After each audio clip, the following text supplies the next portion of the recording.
Yes, akamenya bayikaza kabisa nizere ko meze neza cyane, nizere ko aho hose kabisa weekend ikomeye kugenda uyitsangira neza cyane muri rusange. Iyi ni Alphonse Sport TV kabisa, nizere ko meze neza cyane, nizere ko aho hose ukomeza kugenda ugira ibihe byiza cyane. Premier League yo yagarutse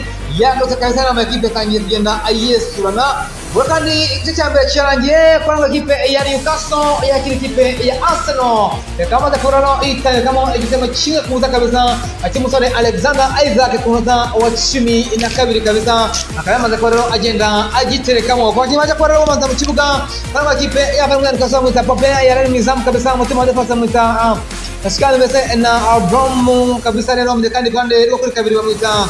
ari Flamento batatu ya kinyo tahali mjekani mbele wakati ali Gimareas ndetse na Willock ndetse na Along Stop kabisa mjekani imbere alikuchama mbele Alexander Isaac ndetse na Gordon ndetse na Joey Elton kabisa leo akaroa alikorwa na mchipo hagati akana kwa kipe ya Newcastle mjekani kwa kipe ya Arsenal mta David Lyon mnizamu mjekani mbele wakati mta William Saliba ndetse na Gabriel akaroa mtima wa defense mjekani kuri kabiri mta Thomas Partey tukutao mta Tiba Yakani imbere yabo gatyo mwita Michael Ndano ndetse na Declan Rice buketse kazi cyakora ndetse undi mwita mwita Gabriel Martinez nawe arimo yakani imbere yabo gatyo bose bajya kuri buri yitwa Kai Havertz ndetse na Ariano Trossard kabisa rero akarolo waje kwa bamanza mutyo kwa ikipe ya Arsenal ikipe ya Newcastle yeye yamaze ko rero kabisa igenda iterekamo igitego cyabo kimwe kabisa mwita Mikel Arteta ari gukina system ya bane babiri mu kandi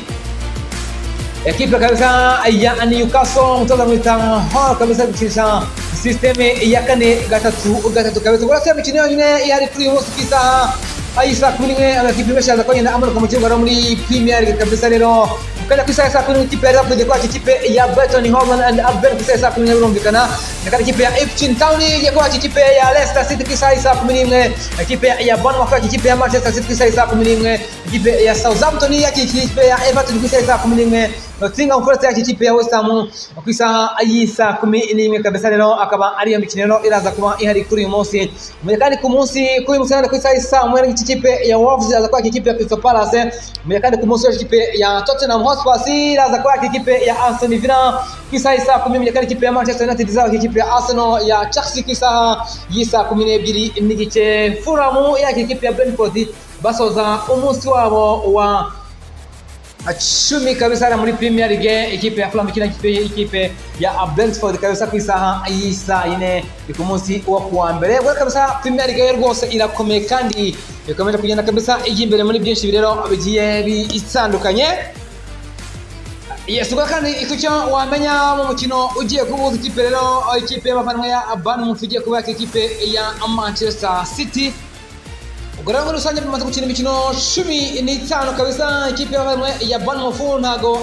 izi gutsinda abimere ikipe ya Manchester City doko ikipe ya Manchester City yabatsinze ibitego bya kuri 15 mu gihe kandi ikipe ya Bournemouth yo itaratsinda inshuro nimwe nibaranganya ndetse n'inshuro nimwe kabisa ngo rero ibitego bya kaboneka mu mikino yose yagiye bahuza ikipe ya abavanye ya Manchester City yatsinze ibitego 42 mu gihe kandi ikipe ya Bournemouth yinjiza ibitego 8 mu gihe mu gihe ikipe ya Manchester kabisa City mu gihe rero kandi ibitego byinshi cyane ko biboneka mu mukino nubwo ikipe y'abavandimwe rero ya Manchester City yatsinda ikipe ya Bournemouth ibitego bya kuri 2 byose kubusa bakinira Vicarage Stadium kabisa kandi rero Etihad Stadium ikipe y'abavandimwe ya Manchester City maze kwatsinda ibitego bigera 8 muri kandi muri Carabao Cup banje kuba bakina umukino umwe ikipe ya Manchester City zakwa igenda utsina muri Premier League baza gukina inshuro 14